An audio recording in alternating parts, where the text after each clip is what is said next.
We're now into the third movement of this form, which is single whip. As you recall from our last movement, we were facing off to the west if we'd started the form facing the south, and we were pushing with both hands to the west with the right leg forward.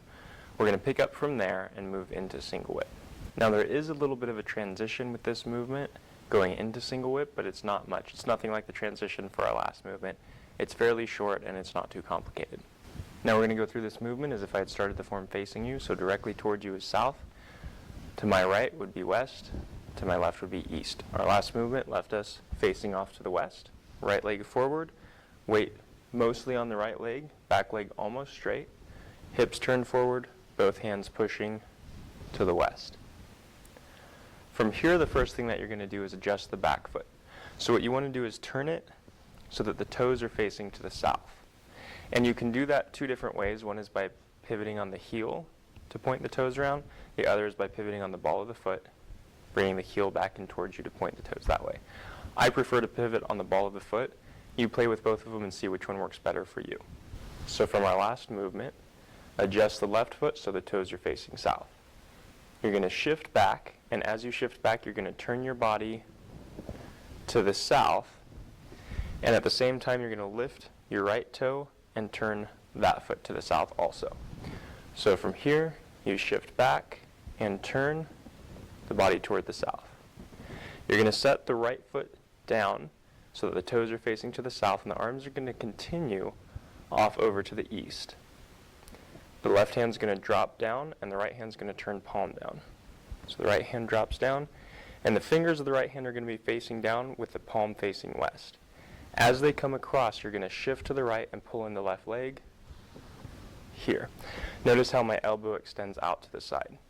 It's important to make sure that you have the elbow extend out as you do this, because part of the application is using that elbow. So be sure that you don't leave it in front of you, extend it out to the side so the right hand is pretty much in front of the right shoulder there. The left hand again is fingers down with the palm facing to the west. You're rooted in the right leg. The left leg is barely touching the floor on the toe. Let's go through that transition again, and then we're going to do the actual single whip posture. So from our last movement, we adjust the left foot so the toes are facing south. Shift back and begin to turn south, pivoting on the right heel to point the right toes toward the south. The hands continue off over to the east. The left hand drops down, the right hand turns palm down. It's going to come across about chest level as you step in with the left foot, and the elbow extends out to the side. From here, you're going to turn your hips not completely to southeast, but in that direction. At the same time, you're going to drop the elbow of the right hand. So it's like you're compressing here. So the left hand's fingers down, the right hand is palm down. As you do this, you're going to lift the fingers of the left hand up, so that instead of being fingers down, they just rotate up next to the elbow when you drop that elbow down. The palm of the left hand is still facing off to the west. It's just rotating up. So from here, we turn our hips, drop the elbow, lift the left hand, and compress a little bit. We're going to push from the base, lifting up with both hands.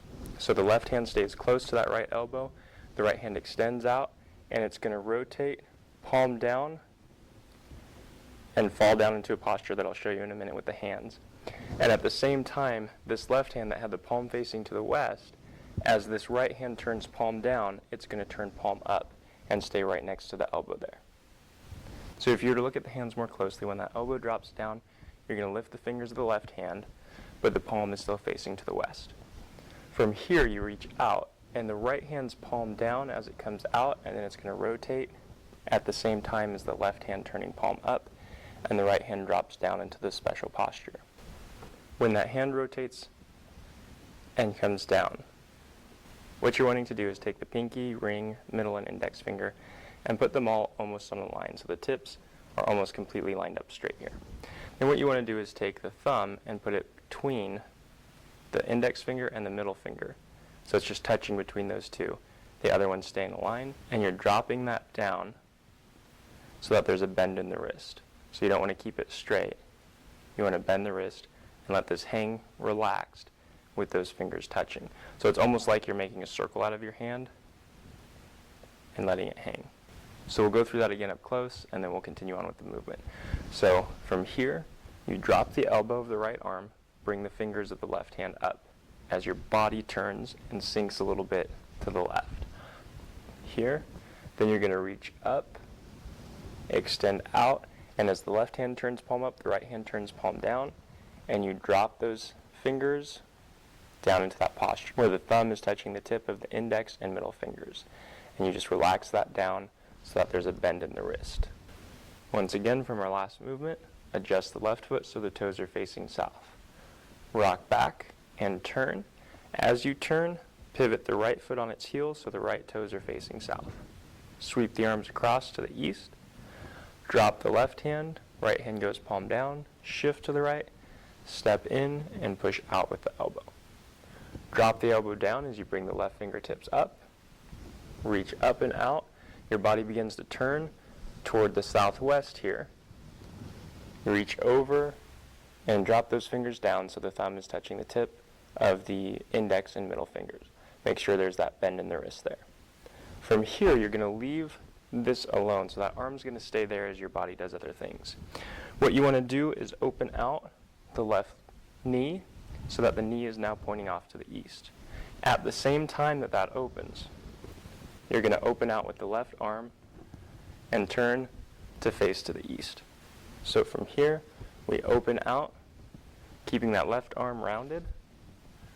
We're going to step out toward the east with the left foot touching with the heel, and we're going to point the fingers forward at the same time.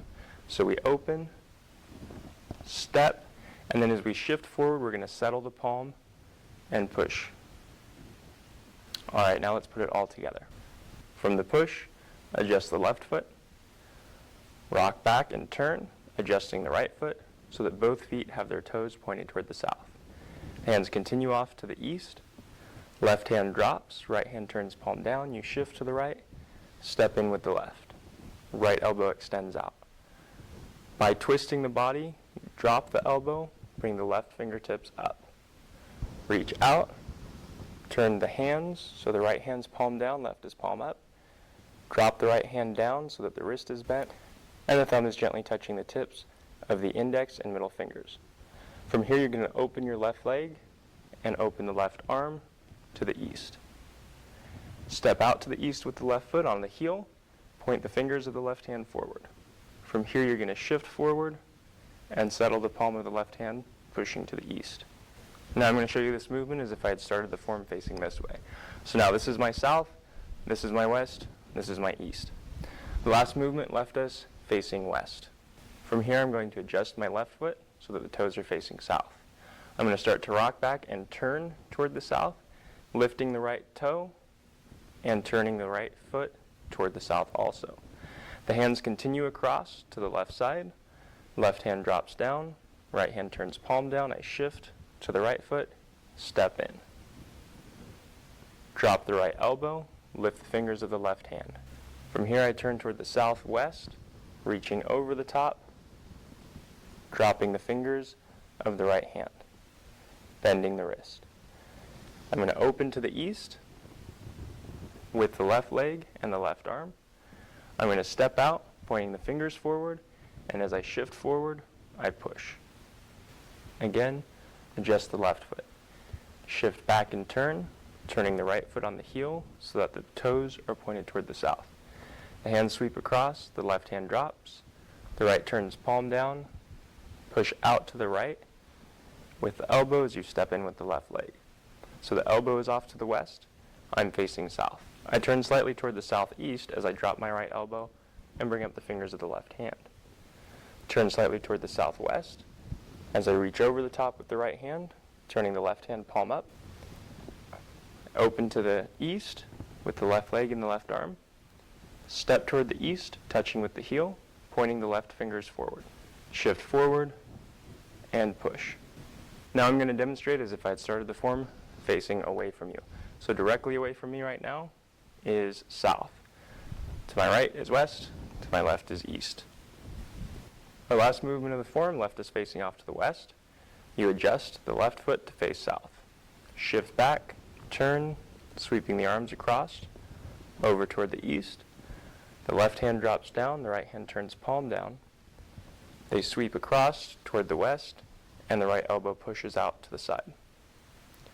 Turn slightly toward the southeast as you drop the right elbow, bring the fingertips of the left hand up. Turn slightly toward the southwest as you reach over the top, and drop the fingertips, bending the wrist. Open to the left with the left leg and left arm. Step straight out to the east, touching with the left heel, pointing the fingertips forward, and as you shift forward, push with the palm. Again, from our last movement, we adjust the left foot so the toes are facing south. Shift back, lifting the right toe, and we're going to turn to the left side or toward the south, pointing the toes of the right foot toward the south. Hands continue to turn over to the east. Notice that my arms aren't moving by themselves, that it's the body or the waist turning that's bringing the arms across. The left hand drops down, the right hand turns palm down, and as they come back across, I'm going to step in with the left foot. Drop the right elbow, reach out, turning the right hand palm down, the left hand palm up. From here I open to the east with the left leg and the left arm. Step to the east with the left leg, touching with the heel, pointing the fingertips of the left hand forward. As I shift forward, I settle the wrist. Now I'm going to show you as if I'd started the form facing this way. So once again, this is going to be my south, away from you is my west, towards you is my east. Our last movement left us facing to the west, pushing with both hands. We adjust the left foot so that the toes are facing south. Shift back and turn, adjusting the right foot so the toes are facing south. The left hand's going to drop down, the right hand turns palm down. I shift to the right leg, step in with the left. Drop the right elbow, reach up, over the top, turn the right hand palm down, the left hand palm up, and drop the fingers of the right hand, bending the right wrist. Open to the left. Now here when you step, you can't step exactly straight forward or you're going to be walking a tightrope again. You're not going to be stable. So you're going to have to step a little bit to the left when you step out. So from here, when you step a little bit to the left so that when you shift forward, you have better stability to the sides. So from here, step out to the east with the left leg pointing the fingers of the left hand forward. As you shift forward, push with the palm. Now when you finish here, the right hand is off in the direction of the southwest. You're going in the direction of east. You just push to the east, but you left the right hand off to the southwest. From our last movement, you adjust the left foot so the toes are facing south. Rock back and turn, adjusting the right foot by pivoting on the heel so those toes are facing south. Drop the left hand, step in with the left foot. Right elbow goes down, reach up and over, dropping the fingers and the hand to bend the right wrist. This arm is pointing off to the southwest. From here, you open the left arm and the left leg. Step forward toward the east, and you want to make sure you start to drop that left elbow. You don't want it out to the side when you push. You want it dropped down when you push forward. That's all that there is to the single whip posture in this form. One thing that is nice about this movement and the preceding movement, the grasping the sparrow's tail, that we did in the last video, is that these two movements are repeated a lot throughout the form. So if you spend some time really getting them down here, then you're going to be able to fly through a lot of spots of the form as you go through, because it's just a repeat of what we did in the last video and this video. As always, I hope you found this video very helpful. Thank you for watching.